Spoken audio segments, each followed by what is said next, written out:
Hello my dear students, welcome back to my class. Myself Saloni Singh और हम कर रहे हैं surface chemistry my dear students, और ये है सरफेस केमिस्ट्री का lecture number 4। Yes, so let's see how many of you are there. Komal Kumari, hello dear. Romil, Saksham, Anamika, Shruti, Krisha, good morning all of you. Good morning, good morning, good morning, good morning Anuj Yadav, good morning Komal कुमारी। अरे भाई, हमारा ritual याद है। सबसे पहला काम होना चाहिए आपका, अपना टारगेट लिख लीजिए एक कॉर्नर पे नोटबुक के, कमेंट सेक्शन में टारगेट लिख दीजिए भाई। 95 प्लस आपका टारगेट होना चाहिए। तो भाई जहां तक मुझे पता है हमारे ग्रुप के अंदर नियरली 50 to 60 की स्ट्रेंथ है, और मैं चाहती हूँ कि उसमें से एटलीस्ट 60 में से 50 स्टूडेंट्स, 50 स्टूडेंट्स के 95 प्लस आएंगे कि नहीं आएंगे, पहले ये बताइए। Anuj Yadav, good morning, good morning. Ma'am morning कहाँ है? अरे भाई, हम जब पहली बार मिलते हैं तो मैं हमेशा सबको मॉर्निंग बोलती हूँ, उसके बाद आफ्टरनून बोलती हूँ, है ना? जरूर आएंगे, मेहनत करोगे तो जरूर आएंगे। कोई भी चीज इम्पॉसिबल नहीं है, और केमिस्ट्री में तो बिल्कुल भी नहीं है, क्योंकि केमिस्ट्री में जितनी ज्यादा राइटिंग प्रैक्टिस करोगे उतनी चीजें आसान होती जाएंगी। Yes Komal Kumari, what do you से? सीधी सी बात है। तो चलिए शुरू करते हैं हमारा आज का सेशन। हम ट्राई करेंगे मैक्सिमम चीजों को कवर करने की। सरफेस केमिस्ट्री में लास्ट टॉपिक कौन सा था, और क्या आप जानते हैं सीएमसी किसे कहते हैं, क्राफ्ट टेम्परेचर किसे कहते हैं? कल पढ़ा था कि नहीं पढ़ा था? ये चीज हमने कल की थी। लास्ट केस में हमने देखा था सीएमसी, है ना, critical micelle concentration. If a particular electrolyte, किसी भी आप इलेक्ट्रोलाइट की बात करते हैं, ठीक है, और अगर उस इलेक्ट्रोलाइट का कॉन्सेंट्रेशन आप इंक्रीज करते हैं, ठीक है, एक तो वो ऑलरेडी एक कॉन्सेंट्रेटेड इलेक्ट्रोलाइट है, अगर उसका कॉन्सेंट्रेशन इंक्रीज करते हैं तो फिर वो किसकी तरह बिहेव करने लगता है? कोलॉइड्स की तरह बिहेव करने लगता है। अच्छा, ये कोलॉइड्स की तरह कैसे बिहेव करने लगता है वो एग्जांपल देखते हैं। तो ये देखिए, ये आपका कंटेनर। कितने लोगों के घरों में बाल्टी है, और कौन बाथटब में नहाता है? सबके घर में बाल्टी है। यस यस यस, जल्दी बोलो, बाल्टी है ना सबके घर में? अरे वाह, प्रशांत के घर बाल्टी है, क्या बात है, खुशी की बात है।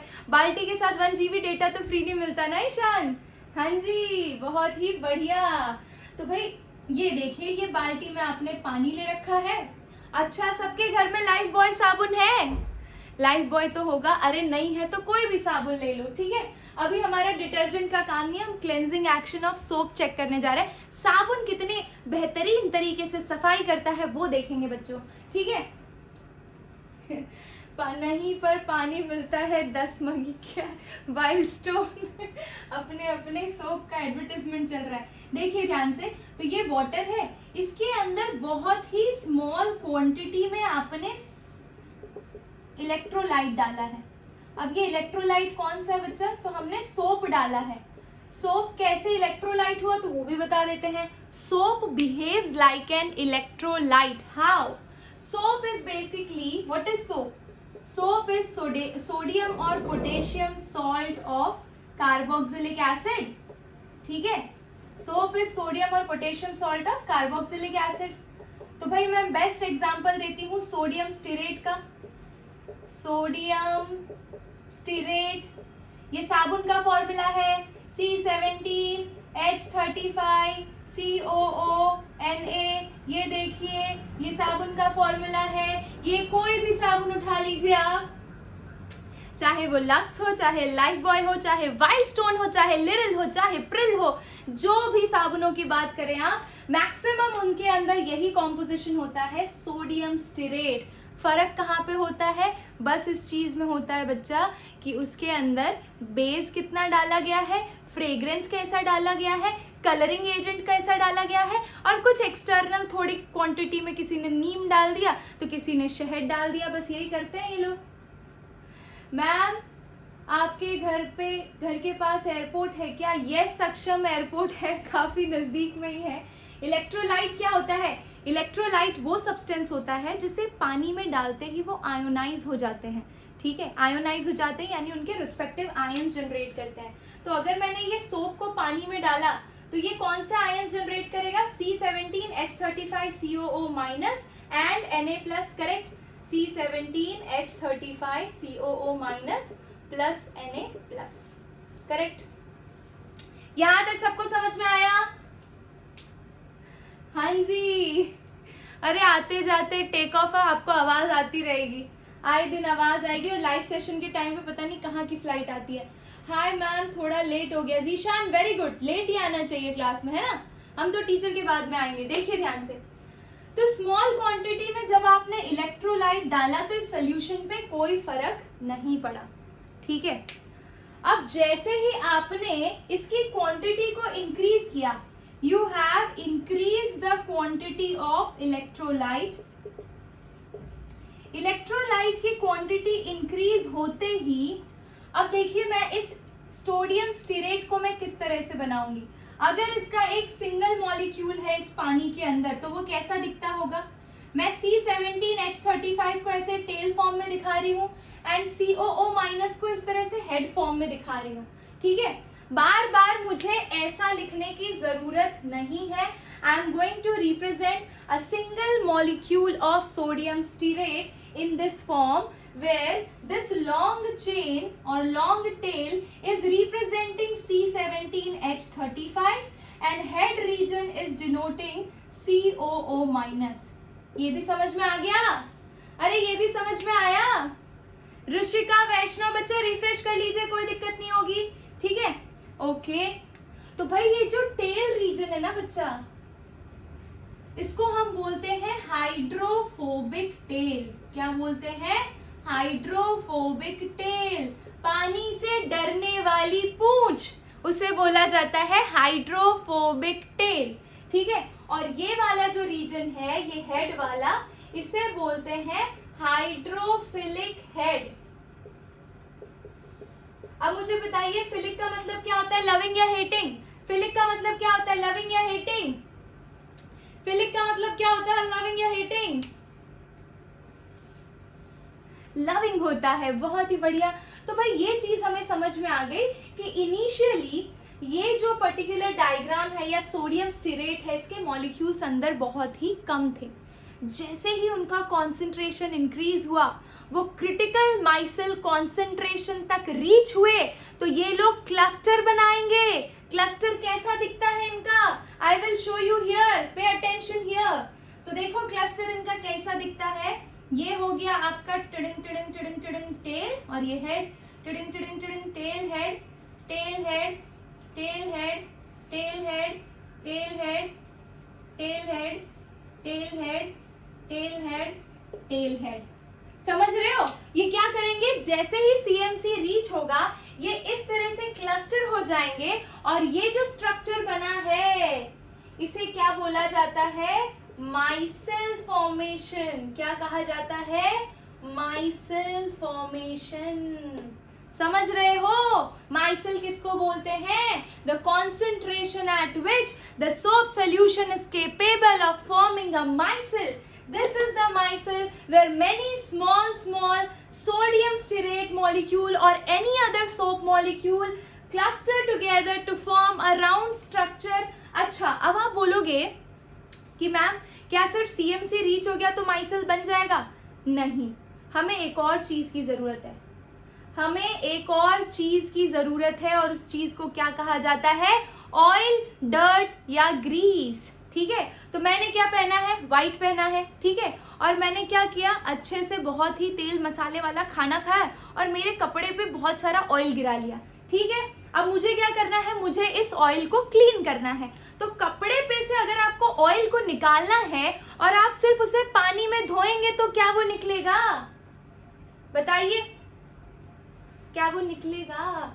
नहीं निकलेगा। अब क्वेश्चन ये आता है कि क्यों नहीं निकलेगा? क्योंकि वो ऑयल है। ऑयल तो पानी को रिपेल करता है, तो पानी उसको कैसे निकालेगा? समझ रहे हो?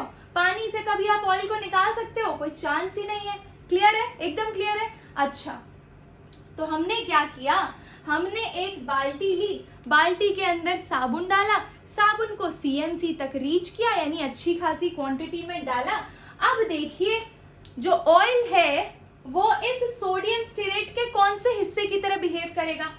ये वाले टेल की तरह बिहेव करेगा, हेड वाले की तरह बिहेव करेगा?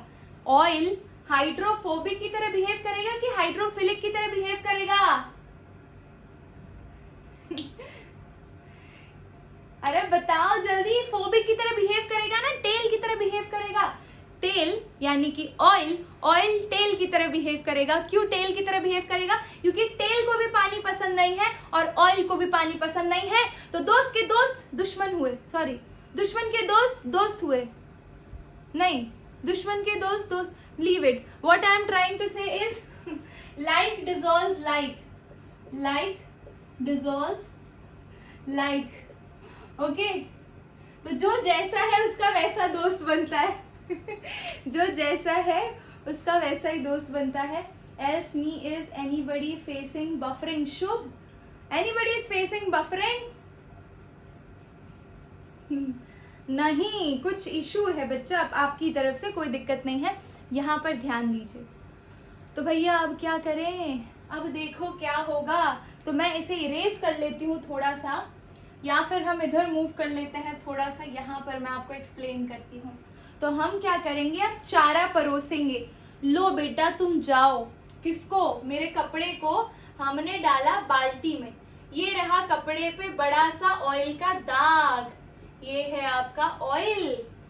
ऑयल को देखते ही जितने भी सोडियम स्टीरेट के मॉलिक्यूल थे सब खुश हो गए। उनका कौन सा हिस्सा खुश हुआ होगा? उनका पूंछ वाला हिस्सा खुश हुआ होगा, और उनका पूंछ वाला हिस्सा इतना खुश हुआ होगा कि उन्हें लगा है ये तो हमारा दोस्त मिल गया, और उन सब ने उसको पकड़ लिया। ये देखिए, इस तरह से पकड़ लिया, जकड़ लिया और बोला हम तो तुम्हें नहीं छोड़ेंगे, दोस्ती दोस्ती में तुम्हें कपड़े से अलग करके छोड़ेंगे। समझ रहे हो? Yes Vaishali, your comments are visible. समझ रही हो बालिके? तो दोस्ती दोस्ती में हम तुम्हें कपड़े से अलग करके छोड़ेंगे। अच्छा, तो भाई टेल तो कनेक्टेड है हेड से, हेड के ऊपर क्या चार्ज है? नेगेटिव, CO माइनस है ना, CO माइनस। तो हेड के ऊपर देखिए नेगेटिव चार्ज है, ओके। अब क्या हो रहा है? हेड को कौन पसंद है? हेड को कौन पसंद है, जल्दी बताओ। हेड को कौन पसंद है? Water water water, very good. Head को हमें यहाँ पे वाटर पसंद है, तो हेड वाटर के साथ कनेक्टेड है, ठीक है। हेड देखो वाटर के साथ कनेक्टेड है, बहुत ही बढ़िया। अब देखो क्या खींचातानी चलेगी, टग ऑफ वॉर चलेगा, टग ऑफ वॉर चलेगा। वाटर खींचेगा हेड को, हेड खींचेगा टेल को, टेल खींचेगा डर्ट और ग्रीस को। समझ रहे हो? और चारों तरफ से खींचते खींचते इतना खींचा कि ऑयल बेचारा कपड़े के सरफेस से तो बाहर निकल गया, कपड़े के सरफेस से तो बाहर निकल गया बच्चा। अब देखिए क्या होगा, ये वाला जो पोर्शन है ये इस तरह से बाहर निकल गया, लेकिन अभी भी इसकी साइज बड़ी है, ठीक है। तो क्योंकि यहाँ पे नेगेटिव चार्ज है और माइसिल के जो पार्टिकल्स अगर वो नेगेटिवली चार्ज है बच्चा, तो वो एक दूसरे को रिपेल करेंगे, और इस रिपल्शन के चक्कर में आपके ऑयल के बड़े बड़े फैट ग्लोब्यूल्स छोटे छोटे टुकड़ों में बट जाएंगे। समझ रहे हो? छोटे छोटे टुकड़ों में बट जाएंगे, यानी यहाँ पे क्या हुआ, emulsification of fat, emulsification of fat, और इस तरह से आपका डर्ट और ग्रीस पानी के बाहर आ गया। समझे कि नहीं समझे? जिसको नहीं भी समझ में आया कोई दिक्कत नहीं है, हम वापस एक बार पूरी थियोरी देखेंगे, टेंशन मत लीजिए। थोड़ा थोड़ा भी समझ में आया है तो अभी सेकंड टाइम में अपना कॉन्सेप्ट कंफर्म करते जाइए। 1 2 3 start.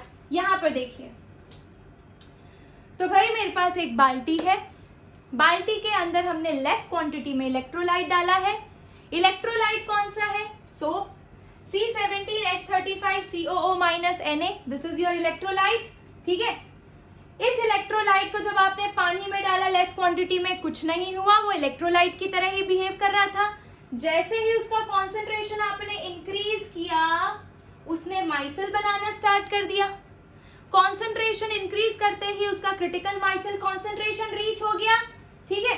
Critical micelle concentration reach हो गया तो उसने माइसिल बनाया। पूछोगे माइसिल क्या होता है? So micelle is a cluster of many soap molecules bonded together है ना, to form a round bulk like structure. अच्छा अब ये देखिए, इसमें से एक स्ट्रक्चर को हम डिटेल में स्टडी करते हैं।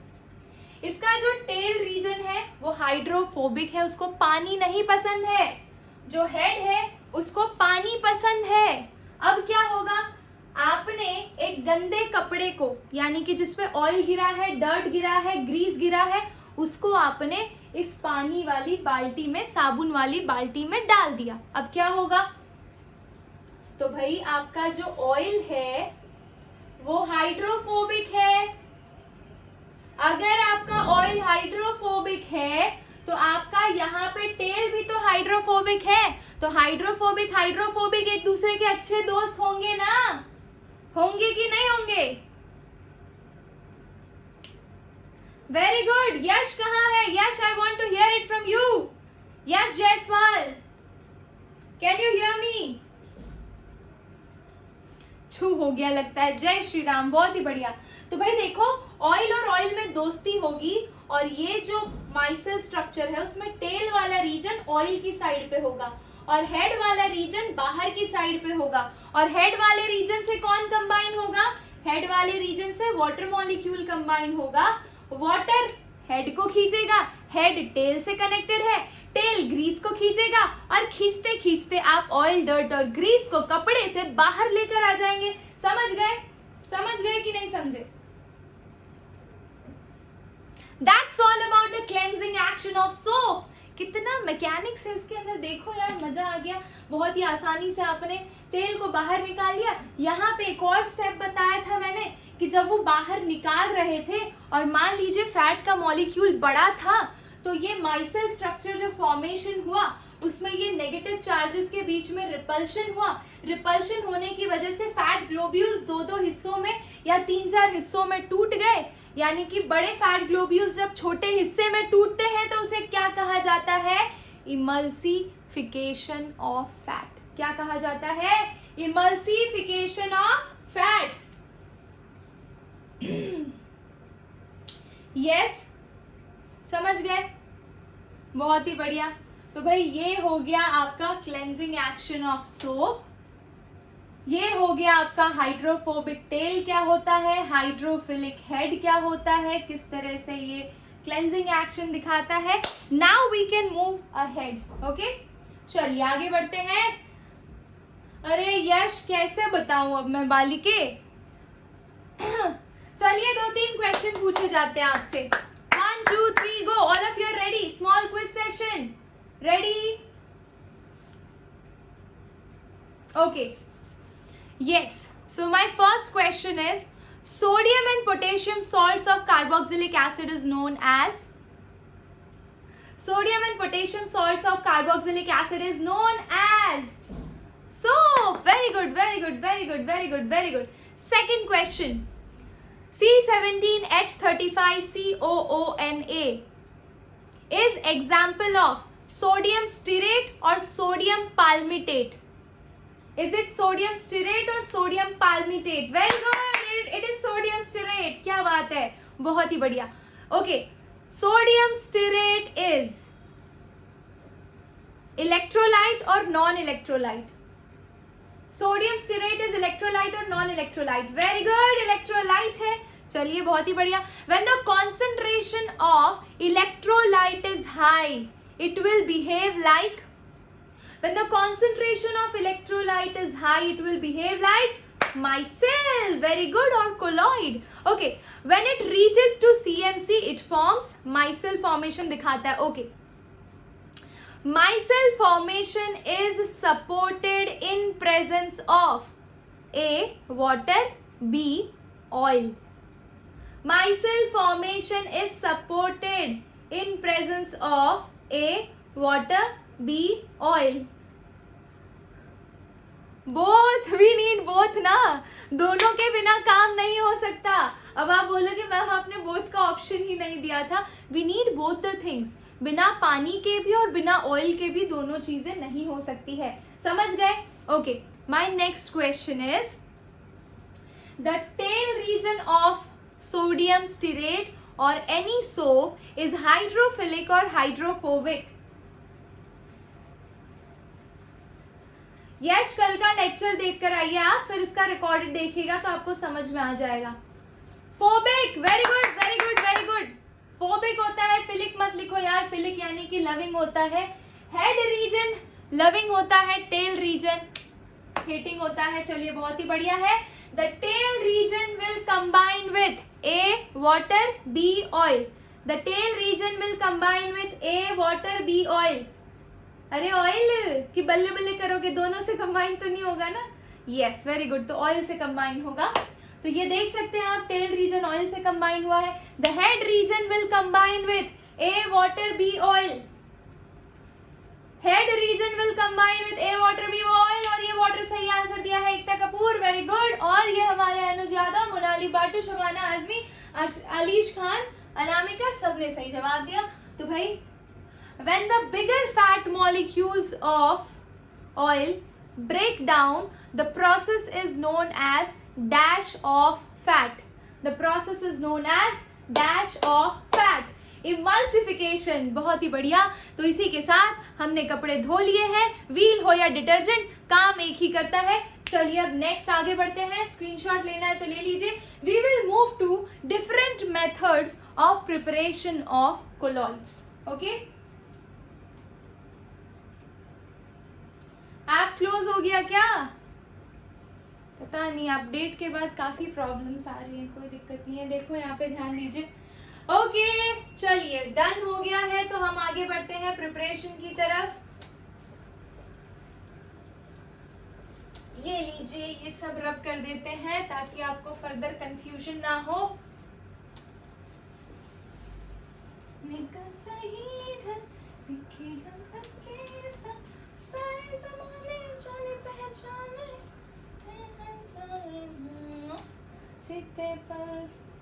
अरे सीएमसी यश जायसवाल, क्रिटिकल माइसल कॉन्सेंट्रेशन होता है जिसपे माइसल फॉर्मेशन होता है।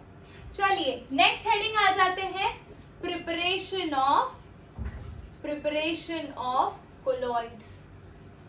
इतना कोलॉइड पढ़ लिया, लेकिन बनाते कैसे हैं? सो बनाने के लिए हमारे पास दो मेथड है। पहला मेथड लिखिए केमिकल मेथड। केमिकल मेथड के अंदर 4 मेथड है बच्चा। कितने मेथड है? 4 मेथड है। पहला मेथड देखिए, कहा जाता है डबल डिस्प्लेसमेंट। ठीक है, अब डबल डिस्प्लेसमेंट में क्या होता है? There is exchange of ions. For example AS2O3 है यहाँ पर, और यहाँ पे H2S गैस है। ठीक है, इसका S इसके साथ कंबाइन हो जाएगा और इसका ऑक्सीजन इसके साथ, यानी इसका नेगेटिव वाला हिस्सा इसके पॉजिटिव के साथ, इसका पॉजिटिव वाला हिस्सा इसके नेगेटिव के साथ। ठीक है, पेयर एक्सचेंज करिए, इसको इसके साथ भेजिए और इसको इसके साथ। क्या बन सकता है? AS2S3 and water. AS2S3 is a colloid. और अगर आपका कोलॉइड लिक्विड स्टेट में होता है, colloid in liquid state is usually referred as sols. ठीक है, तो कहीं पे अगर मैं टर्म कोलॉइड की जगह सोल यूज करूं तो दैट मीन्स द सेम। ठीक है, okay very good. Next method देखिए, ऑक्सीडेशन। अगर आपको एग्जाम में आए कि give one method of preparation of sulphur sol, तो आप ये ऑक्सीडेशन वाला रिएक्शन लिख दीजिएगा जिसमें SO2 को H2S से ट्रीट करते हैं, तो सल्फर का ऑक्सीडेशन हो जाता है माय डियर स्टूडेंट्स। तो ये वाला मेथड सिर्फ आपको केमिकल रिएक्शन याद रखनी है और कुछ नहीं करना है। केमिकल रिएक्शन लिखोगे 1 मार्क, खत्म। यस, नेक्स्ट आ जाते हैं रिडक्शन। ओके, अब रिडक्शन में देखिए, आपको अगर पूछ लिया एग्जाम के अंदर कि give one chemical method for preparation of gold sol बनाने को पूछा जाए, तो आप रिडक्शन कर दीजिएगा। और एक क्लोराइड का AuCl3 का in presence of tin chloride you will get gold sol. Last method FeOH whole thrice, ये हाइड्रोलिसिस मेथड है। ठीक है, फेरिक क्लोराइड को अगर आप वाटर से ट्रीट करेंगे, तीनों क्लोरीन के मॉलिक्यूल OH से रिप्लेस हो जाएंगे and this method is known as hydrolysis. So chemical method के अंदर 4 मेथड बोलिए कौन कौन से हैं? Double displacement, oxidation, reduction and hydrolysis. Clear? याद रहेगा सबको? जल्दी से बोलिए। DDO आ रहा है, क्या हो रहा है? DD। Okay, very good. Chemical method हो गया, थोड़ा सा फास्ट चल रहे हैं हम, ठीक है, डोंट वरी, लेकिन समझ में सब कुछ आएगा आपको। हम नेक्स्ट मेथड पे आते हैं, बी फिजिकल मेथड, ठीक है। और फिजिकल मेथड में हम 2 मेथड्स पढ़ेंगे।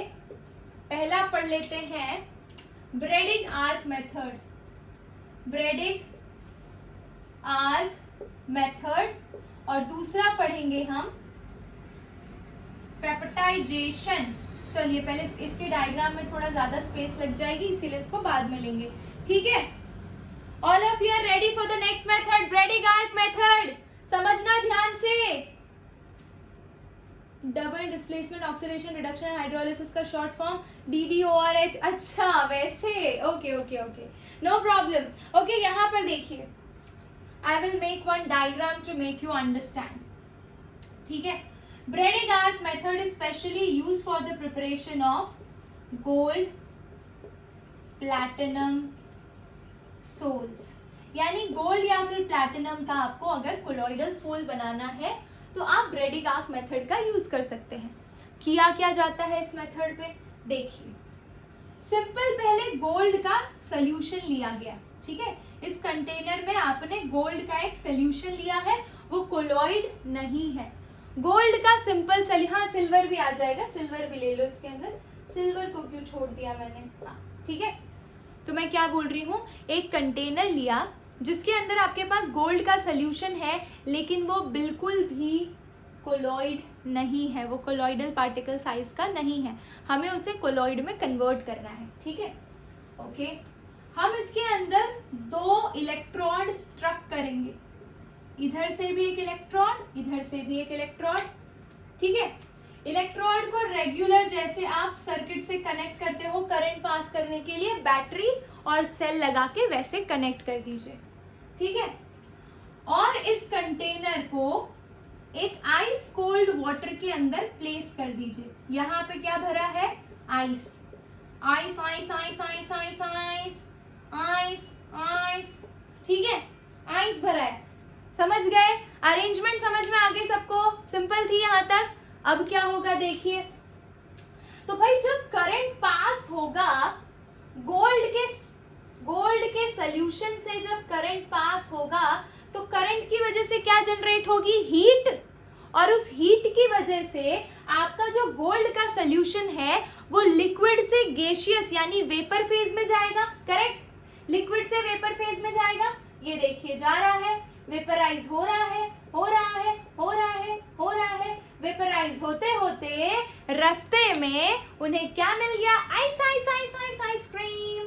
ये देखिए आइसक्रीम मिल गया वेपर्स को रास्ते में, यानी कि गर्म थे, उन्हें ठंडा करने के लिए साइड की वॉल से उन्हें आइस की वजह से ठंडक प्रदान की जा रही है। और उस ठंडक की वजह से जो पार्टिकल्स वेपर में कन्वर्ट हो रहे थे, अब वो धीरे धीरे कंडेंस होके नीचे सेटल डाउन हो रहे हैं। और जब वो सेटल डाउन हो रहे हैं तो वो एग्रीगेट हो जा रहे हैं, यानी एक जगह पे कलेक्ट हो जा रहे हैं। और उस कलेक्शन की वजह से जो सोल्यूशन था गोल्ड का, वो गोल्ड सोल में कन्वर्ट हो जा रहा है। समझ रहे हो क्या क्या हुआ? 2 इंपॉर्टेंट स्टेप्स थे। पहले वो इलेक्ट्रिक आर्क जो इंसर्टेड है उसकी वजह से वेपराइज होंगे, और जैसे ही वो वेपराइज होंगे फिर वो आइस की वजह से कंडेंस होंगे। कंडेंस होते वक्त ऐसे कंडेंस हुए, बहुत सारे पार्टिकल्स क्लोज आ गए, और क्लोज आकर 1 से 1000 नैनोमीटर के बीच में सेट हो गए, और इस तरह से आपने कोलॉइडल सोल बना लिया। समझ गए? ब्रेडिग आर्क मेथड आसान था। सोल का मतलब अलीश, जब भी हम किसी कोलॉइड को लिक्विड स्टेट में स्टडी करते हैं हम उसे सिंपल लैंग्वेज में सोल्स कहते हैं। समझ गए? यस। सोल्यूशन गोल्ड का था तो गोल्ड सोल बनेगा, प्लैटिनम का होता तो प्लैटिनम सोल बनता, सिल्वर का होता तो सिल्वर सोल बनता। अनुज यादव, डिटर्जेंट और सोप दो डिफरेंट चीजें हैं। सोप जो होता है वो कार्बोक्सिलिक एसिड का डेरिवेटिव होगा, ठीक है, sodium and potassium salt of carboxylic acid. Detergent जो होता है वो उसके अंदर जो एसिड और बेस होते हैं यूज, वो डिफरेंट होते हैं, वो सल्फेट होते हैं, बेसिकली सल्फेट होते हैं। और यहाँ पे पॉजिटिव यानी एसिड और बेस तुम्हारा अमोनिया और सल्फेट से डेराइव्ड डिटर्जेंट्स फॉर्म किए जाते हैं, ठीक है। तो दोनों चीजें डिफरेंट होती है। समरी में समझा दो मैम। पीएच डिपेंडिंग, क्या पीएच डिपेंडिंग? हाँ, पीएच भी फैक्टर होता है। और दूसरा इंपॉर्टेंट डिफरेंस है कि डिटर्जेंट बायोडिग्रेडेबल होता है, सोप बायोडिग्रेडेबल नहीं होता है। आजकल डिटर्जेंट ऐसे बनाए जा रहे हैं जो बायोडिग्रेडेबल है, वैसे साबुन बायोडिग्रेडेबल होता है, ठीक है। इनिशियली डिटर्जेंट आपके नॉन बायोडिग्रेडेबल थे, आजकल जो डिटर्जेंट बन रहे हैं वो बायोडिग्रेडेबल भी बन रहे हैं, मार्केट में अब सब आ गया है। तो भाई इतना कोई मेजर डिफरेंस नहीं है। हाँ, डिटर्जेंट का फायदा ये होता है कि वो खारे पानी में भी झाग देता है, सोप खारे पानी में काम नहीं करता है, इसलिए हम डिटर्जेंट मार्केट में लेकर आए थे, ठीक है। क्लियर? ब्रेडिंग मेथड सबको क्लियर है? I will repeat once more, last time. So we will take a gold solution जिससे हमें colloid बनाना है. We are going to insert 2 electrode and an electric arc. We are going to place the whole container in a ice bath. What is going to happen as you will pass the current, the solution will vaporize. As it will vaporize, it will come in contact with ice, it will get condensed and it will form a particle which is of colloidal size. Clear? Yes? Very good. So that was Bredig arc method. Let's come to second method. ये first है और अब हम second method पे जा रहे हैं, peptization. बहुत ही सिंपल मेथड है ये भी और ये आती है एग्जाम में। पेप्टाइजेशन, ध्यान दीजिएगा। पेप्टाइजेशन में हम क्या लेते हैं? फ्रेशली प्रिपेयर्ड पीपीटीज, प्रेसिपिटेट्स, ठीक है। हमें क्या करना है? प्रेसिपिटेट्स को कोलॉइड में कन्वर्ट करना है। क्या करना है? प्रेसिपिटेट्स को कोलॉइड में कन्वर्ट करना है। जैसे कि आपने कोई सॉल्ट एनालिसिस किया, ठीक है, सॉल्ट एनालिसिस किया तो मान लीजिए आपके पास टेस्ट ट्यूब में AgCl के प्रेसिपिटेट्स आए और मैंने आपको कहा कि बच्चा इस AgCl प्रेसिपिटेट को, प्रेसिपिटेट कोलॉइड होगा कि सस्पेंशन होगा? पहले ये बताइए, प्रेसिपिटेट कोलॉइड होगा कि सस्पेंशन होगा? वेरी गुड, सस्पेंशन होगा। ओके, तो बेसिकली मुझे अगर उसे कोलॉइड में कन्वर्ट करना है तो मुझे उसकी साइज बढ़ानी पड़ेगी या घटानी पड़ेगी? बढ़ानी पड़ेगी या घटानी पड़ेगी? डिक्रीज करनी पड़ेगी। Very good. तो हम क्या करेंगे, ये आपका AgCl है, इसका प्रेसिपिटेट का साइज बड़ा है, मुझे इसे कोलॉइडल रेंज में सेट करना है। मैं क्या करूंगी, मैं इसको किसी डिस्पर्स्ड मीडियम के कांटेक्ट में लाऊंगी, डिस्पर्स्ड मीडियम के कांटेक्ट में लाऊंगी और साथ ही इसके अंदर स्मॉल क्वांटिटी में देखो अभी प्लेन आई है, कहाँ से आ रही है पता नहीं, स्मॉल क्वांटिटी में हमने इसके अंदर इलेक्ट्रोलाइट भी ऐड करना है, ठीक है। ये जो इलेक्ट्रोलाइट स्मॉल क्वांटिटी में ऐड कर रहे हो इसे बोला जाता है पेप्टाइजिंग एजेंट, ठीक है। क्या क्या किया हमने, ध्यान से देखिए।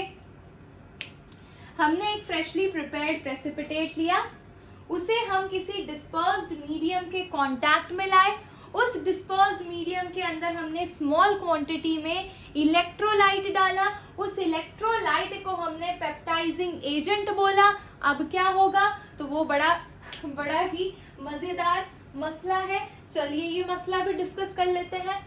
तो मैं इसको इरेज कर दूं इस साइड, ये स्क्रीनशॉट लेना है तो ले लीजिए, जल्दी करिए। डन डन डन डन, जल्दी बताइए। चलती है क्या मौसम पर टन टन टन टन टन तारा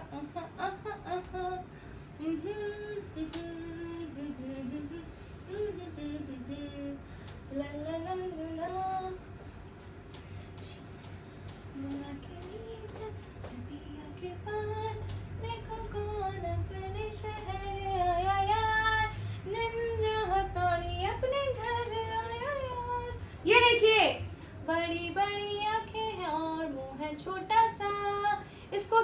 कहा जाता, बता दो बच्चा जरा।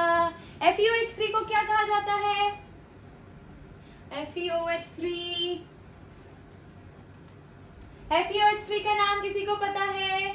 यश जायसवाल बताइए जल्दी से। अरे रे रे, अरे ऑक्साइड है कि हाइड्रोक्साइड है? ऑक्साइड है कि हाइड्रोक्साइड है? Very good, ferric hydroxide. Very good very good very good. Okay, तो अब हम क्या करने जा रहे हैं? मान लीजिए इसके प्रेसिपिटेट्स हैं। जिस सब्सटेंस के भी प्रेसिपिटेट हैं उसी से रिलेटेड इलेक्ट्रोलाइट डालना है आपको। जैसे कि अगर मेरे पास AgCl के प्रेसिपिटेट्स थे तो मुझे इसके अंदर AgNO3 डालना चाहिए एज एन इलेक्ट्रोलाइट। ये जो पेप्टाइजिंग एजेंट डाल रही हूँ ना, वो AgNO3 डालना चाहिए। जो भी आपका इलेक्ट्रोलाइट है उससे रिलेटेड कोई कॉमन आयन वाला ही आपको इलेक्ट्रोलाइट चूज करना है, ठीक है। अब होगा क्या? AgCl को अगर आपने AgNO3 में डाला है तो ये पहले बड़ा था साइज में, ठीक है, बड़ा था साइज में। जैसे ही इसको डिसॉल्व किया तो ये पार्टिकल्स के ऊपर पॉजिटिव चार्ज आ गया क्योंकि इसने Ag+ को एब्जॉर्ब कर लिया। और फिर ये क्या करेगा बच्चा? छोटे छोटे मॉलिक्यूल्स के अंदर ब्रेक हो जाएगा क्योंकि इन पार्टिकल्स के बीच में क्या होगा? रिपल्शन होगा।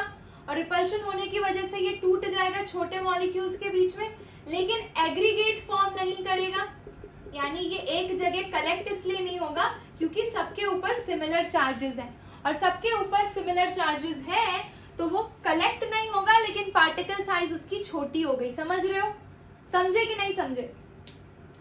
देखो एक बार और बताती हूँ आपको।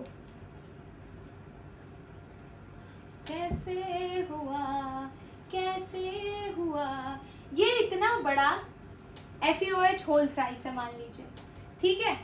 इसने प्रिफरेंशियली एब्जॉर्ब किया Fe+3, हमने FeCl3 इसमें इलेक्ट्रोलाइट डाल दिया था मान लीजिए, और इसने Fe3+ को एब्जॉर्ब कर लिया। अब इनके बीच में रिपल्शन स्टार्ट हो गया। रिपल्शन होने की वजह से ये मॉलिक्यूल मान लीजिए कि 4 हिस्सों में टूट गया 4 हिस्सों में टूट गया। तो भाई टूट तो गया, तो साइज हमें स्मॉल करनी थी, वो काम हमारा हो गया। अब ये और नहीं टूटना चाहिए और ना एक जगह कलेक्ट होना चाहिए। ये कौन मेक श्योर करता है? क्योंकि सबके ऊपर सिमिलर चार्जेस हैं तो ये सब एक दूसरे को रिपेल करेंगे और कोई किसी के पास नहीं आएगा। समझ गए?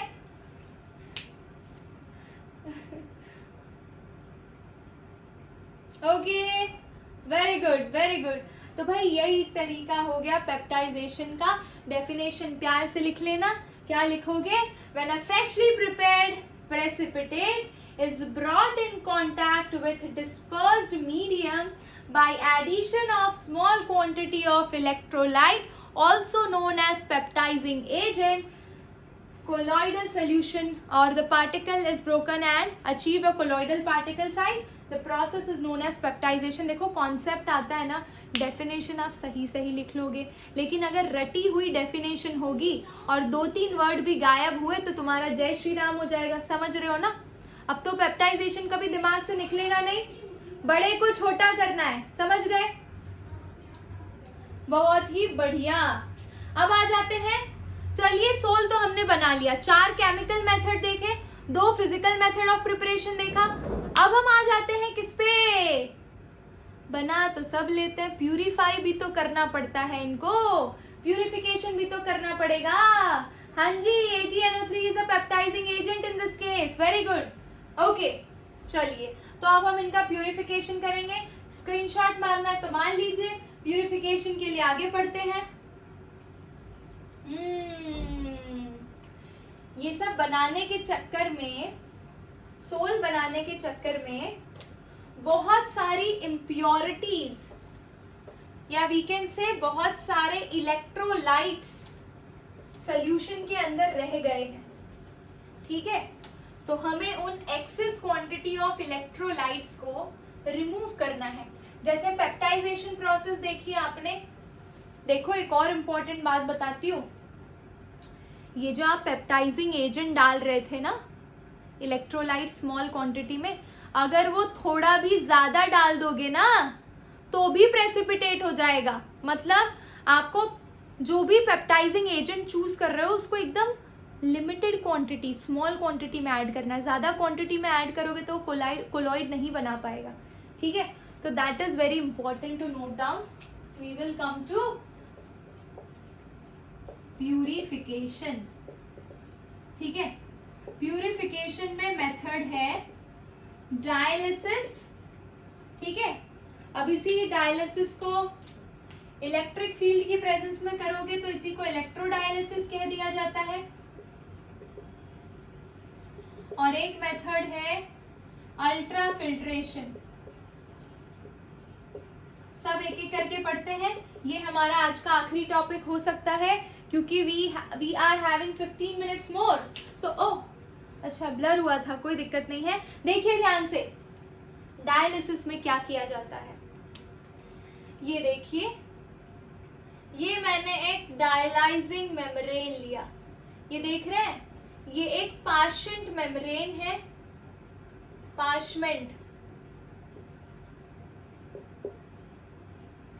ठीक है, इस मेम्ब्रेन की खास बात क्या है, इस पोटली की खास बात क्या है माय डियर स्टूडेंट्स, कि इसके अंदर जो भी कोलॉइड आप प्यूरिफिकेशन के लिए डालते हैं, कोलॉइड के पार्टिकल इसको एस्केप नहीं कर सकते।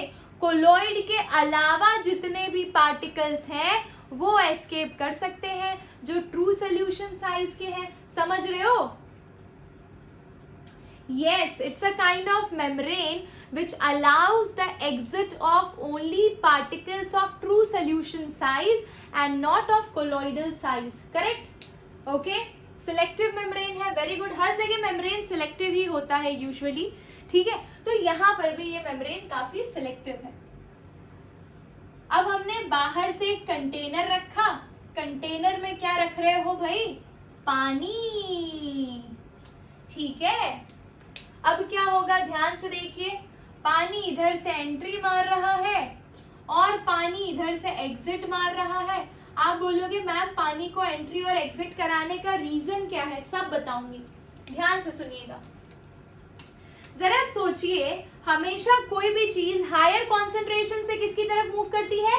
लोअर कॉन्सेंट्रेशन की तरफ, क्योंकि बच्चा इसके मेम्ब्रेन की पोर की साइज छोटी है। ठीक है, ओके, यस। हायर से लोअर की तरफ जाती हैं चीजें नॉर्मल केस में, हायर टू लोअर। अच्छा, इसके अंदर इलेक्ट्रोलाइट ज्यादा है ना, इलेक्ट्रोलाइट इम्प्योरिटी की तरह एक्ट करती है कोलॉइडल सॉल्यूशन में, है ना। तो वो इलेक्ट्रोलाइट यहाँ पर ज्यादा है और पानी में उसका कॉन्सेंट्रेशन कम है। तो इलेक्ट्रोलाइट हायर कॉन्सेंट्रेशन से लोअर कॉन्सेंट्रेशन की तरफ मूव करेगी और इस प्रोसेस को क्या कहा जाता है? डिफ्यूजन। यस और no? The process of movement of any substance from its higher concentration to its lower concentration through semi-permeable membrane is known as diffusion. Very good. Okay? तो भाई ये इधर आ गया। अब अगर कंटिन्यूअसली इसी तरह से इलेक्ट्रोलाइट कलेक्ट होता रहा पानी के अंदर और अगर यहाँ पे पानी का मूवमेंट नहीं हो रहा है तो इलेक्ट्रोलाइट का कॉन्सेंट्रेशन बाहर वाले हिस्से में बढ़ जाएगा। इसीलिए हमने वाटर का कंटिन्यूअस फ्लो मेंटेन करके रखा है कि जो भी इलेक्ट्रोलाइट आ रहा है वो पानी के साथ वॉश ऑफ होके निकल जाए, ताकि वाटर का कंडीशन लो इलेक्ट्रोलाइटिक कॉन्सेंट्रेशन पे मेंटेन रहे। समझ गए? अरे समझे कि नहीं समझे? समझ गए, बहुत ही बढ़िया। ठीक है, तो भाई ये प्रोसेस हो रही है, हमने रख दिया। आदि बाबा के जमाने में है हम, तो हम चला लेंगे कि ये काम 3-4 दिन में तो हो ही जाएगा, इतना धीरे धीरे हो जा रहा है। ठीक है, लेकिन आज के ज़माने के बच्चे 10 मिनट भी वेट नहीं करते, तो हमें थोड़ा प्रोसेस को फास्ट करना पड़ेगा। हम प्रोसेस को फास्ट करने के लिए क्या कर रहे हैं? इलेक्ट्रिक फील्ड अप्लाई कर देंगे इसी प्रोसेस में। इलेक्ट्रिक फील्ड में इलेक्ट्रोड्स यानी कि प्लेट लगा देंगे। ठीक है, एक प्लेट आपकी पॉजिटिवली चार्ज होगी और एक प्लेट आपकी नेगेटिवली चार्ज होगी। जब आपने प्लेट लगा दिया तब इसी मेथड को इलेक्ट्रोडायलिसिस कहा जाएगा। जब इस मेथड को आप स्पेशली इलेक्ट्रिसिटी, इलेक्ट्रिक फील्ड की प्रेजेंस में कैरी आउट करेंगे तो इसे आप क्या कहेंगे? इलेक्ट्रोडायलिसिस। समझ रहे हैं? ओके अब मुझे बताइए कि अगर ये पॉजिटिवली चार्ज है और ये नेगेटिवली चार्ज है, तो पॉजिटिव वाला नेगेटिव वाले आयंस को अपनी तरफ खींचेगा, और अपनी तरफ खींचेगा तो भाई प्रोसेस को तो डेफिनेटली फास्ट तो कर ही देगा ना। Am I visible? Am I visible? Yes, very good very good. तो भाई जैसे ही आप इलेक्ट्रिक फील्ड अप्लाई करेंगे प्रोसेस फास्ट हो जाएगी, क्योंकि वो अपने ऑपोजिट चार्जेस को अपनी तरफ फटाफट खींचेंगे और इस तरह से मूवमेंट धड़ाधड़ होगी और आपका डायलिसिस प्रोसेस फास्ट हो जाएगा। ठीक है, क्या क्या किया हमने एक बार वापस रिपीट करते हैं। लास्ट टाइम जिसको नहीं समझ में आया सुन लेना ध्यान से। Movement of any substance from its higher concentration to its lower concentration through semi-permeable membrane is known as diffusion. Dialysis process follows diffusion method for purification of colloids. This particular membrane is known as dialyzing membrane, which is acting like a semi-permeable membrane. It allows exit of only electrolytes, not the colloidal particles. Okay. What is going to happen? We are going to place colloidal soul inside this membrane and we will continuously allow the flow of water through the container. What is going to happen?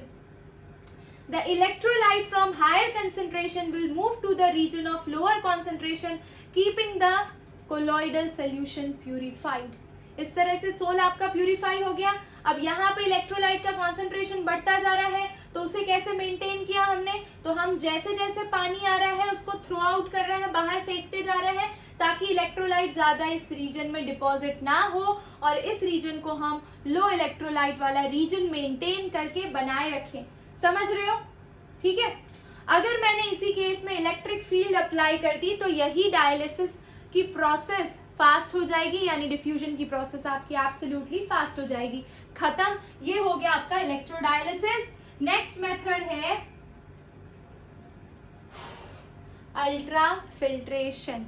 तो ultra filtration से आसान method आपने कोई देखी नहीं होगी, सिर्फ आपको समझना है कि कैसे बनता है, देन यू आर सॉर्टेड। ठीक है, तो जो नॉर्मल फिल्टर पेपर होता है बच्चा, जो आपके लैबोरेटरीज में मिलता है, फिर से एक प्लेन आई, जाना है किसी को? वैशाली तुम्हें बिठा दे प्लेन में। ठीक है, ये देखिए, तो ये जो फिल्टर पेपर है जो आपकी स्कूल का है, उसकी पोर साइज थोड़ी बड़ी होती है। ठीक है, और बड़ी होने की वजह से अगर हम ये सोचें कि कोलॉइडल पार्टिकल्स को हम फिल्टर करके उसकी इम्प्योरिटीज को सेपरेट कर दें, तो वैसा नहीं हो पाता। क्यों? क्योंकि फिल्टर पेपर में से कोलॉइडल पार्टिकल्स भी पास हो जाते हैं, इतना बड़ा पोर है उसका। ठीक है, यस, ठीक है, तो भाई कोलॉइडल पार्टिकल्स भी अगर पास हो रहे तो हमें कुछ तो नया करना पड़ेगा इनकी साइज को छोटी करने के लिए। तो पोर साइज को छोटी करने के लिए हम इस फिल्टर पेपर को ट्रीट करते हैं कोलॉइडॉन सॉल्यूशन से। अब आप पूछेंगे मैम ये कोलॉइडन सॉल्यूशन क्या होता है या कोलॉइडॉन क्या होता है? तो collodion is prepared by mixing 4% nitrocellulose plus alcohol plus ether. इन चीजों को मिक्स करके जो सॉल्यूशन बनाया जाता है उसे बोला जाता है कोलॉइडॉन सॉल्यूशन। ठीक है, और इस कोलॉइडॉन COLLOI नहीं ODION होता है, ODION कोलॉइडॉन। ठीक है, देख लीजिए।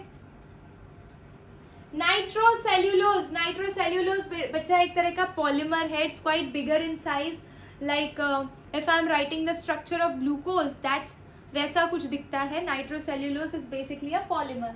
ठीक है, तो 4% नाइट्रोसेल्यूलोज लिया, अल्कोहल लिया, ईथर लिया, मिक्स किया। अब इस सोल्यूशन के अंदर हमारा ये रेगुलर फिल्टर पेपर सोक कर दिया आपने, यानी कि प्लेस कर दिया। कुछ 3-4 घंटों के बाद फिल्टर पेपर को इस सोल्यूशन में से बाहर निकालिए। अब हमें फिल्टर पेपर को हार्ड करना है, हार्ड यानी थोड़ा सख्त होना चाहिए, तो हम उसे डाल देंगे फॉर्माल्डिहाइड में, HCHO के अंदर, ठीक है। फॉर्माल्डिहाइड में से निकालने के बाद वो फिल्टर पेपर हार्ड हो जाएगा और फिर उसको ड्राई कर लीजिए, सुखा लीजिए, ठीक है। अब ये बन गया आपका अल्ट्रा फिल्टर पेपर, एकदम ब्रांड न्यू फिल्टर पेपर। अब ये जो फिल्टर पेपर है, इसमें अगर आप कोलॉइडल सॉल्यूशन को फिल्टर करने की कोशिश करेंगे तो कोलॉइडल पार्टिकल नीचे पास नहीं होंगे, उसके अलावा बाकी चीजें पास होंगी जो उससे साइज में छोटी होंगी, ठीक है, उससे साइज में छोटी होंगी, वो पास होंगी, कोलॉइड्स पास नहीं होंगे, कोलॉइड्स ऊपर ही रह जाएंगे। तो भैया इस तरह से आपने सेपरेट कर लिया इसको, समझ गए, समझ गए ना। हाँ, तो बस यही तरीके हैं। प्यूरिफिकेशन भी देख लिया हमने। तो भैया आज बच्चों बता दो जल्दी से शॉर्ट में हमने क्या क्या पढ़ा है। So we have started with the third case. हाँ, वेरी शॉर्ट प्रोसेस, आराम से कर लोगे। बोलना इन्वेस्टिगेटरी प्रोजेक्ट में इस बार हमें मैम अल्ट्रा फिल्ट्रेशन की प्रोसेस कैरी आउट करनी है और यही हमारा इन्वेस्टिगेटरी प्रोजेक्ट हो रहा है, बता रही हूँ, बहुत सही रहेगा। और बड़े पार्टिकल्स बच्चा हम तो ऐड ही नहीं कर रहे हैं ना, हम बड़े पार्टिकल्स ऐड ही कहाँ कर रहे हैं, समझ रहे हो। हमारा जितना भी प्यूरिफिकेशन प्रोसेस में हम जो भी चीज़ें प्रिपरेशन के टाइम पे ऐड कर रहे थे वो सब या तो इलेक्ट्रोलाइट थी या फिर सोल्यूशन थे, ट्रू सोल्यूशन थे। तो इम्प्योरिटी की तरह भी अंदर ट्रू सोल्यूशन ही प्रेजेंट है। बाकी अगर बड़े पार्टिकल्स हैं तो वो तो नॉर्मल फिल्टर पेपर से छानोगे तो निकल ही जाना है। हाँ, HCHO हार्ड करने के लिए यूज करते हैं। अनुज, मैं ट्रस्ट मी, मैं आपको यही कहूंगी, इसके अंदर NCERT की एक एक लाइन आप ऐसे मार्क कर लीजिए भाई और वही चीजें लिख लीजिए। यहाँ पे मेजरली डेफिनेशन आती है और किन चीज़ों की, जैसे मैं बताती हूँ आज जो मैंने पढ़ा है उसमें क्या आएगा। सो माइसेल फॉर्मेशन आ सकता है कि क्लेंजिंग एक्शन ऑफ सोप बताइए 3 मार्क्स के लिए, या फिर आपको आ सकता है पेप्टाइजेशन क्या होता है, या फिर how to prepare gold sol, how to prepare sulphur sol, और give any 3 chemical methods for preparation of colloidal sol, जिसमें आ गया डबल डिस्प्लेसमेंट, ऑक्सीडेशन, रिडक्शन। तो ये सिर्फ हेडिंग लिख के नहीं आना है, आपको केमिकल रिएक्शन भी लिखनी है उसके साथ में, ठीक है। उसके बाद तो आपने केमिकल मेथड 4 देख लिए, उसके बाद फिजिकल मेथड 2 देखे प्रिपरेशन के, उसके बाद प्यूरिफिकेशन किया।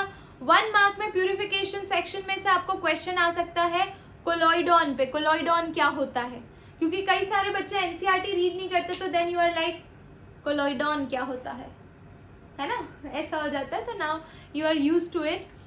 तो that's all about the purification and that's all about today's session. Next class में हम करेंगे ब्राउनियन मोशन, टिंडल इफेक्ट और colour of the colloidal particles. ये क्या और किस पे डिपेंड करता है, that is the last section of this chapter along with this gold number and coagulating power या फिर floculating power, Hardy-Schulze rule and zeta potential, all these things we will see in the next class. मिलते हैं next class में my dear students. Till then, take care, love you all, bye bye, see you, take care.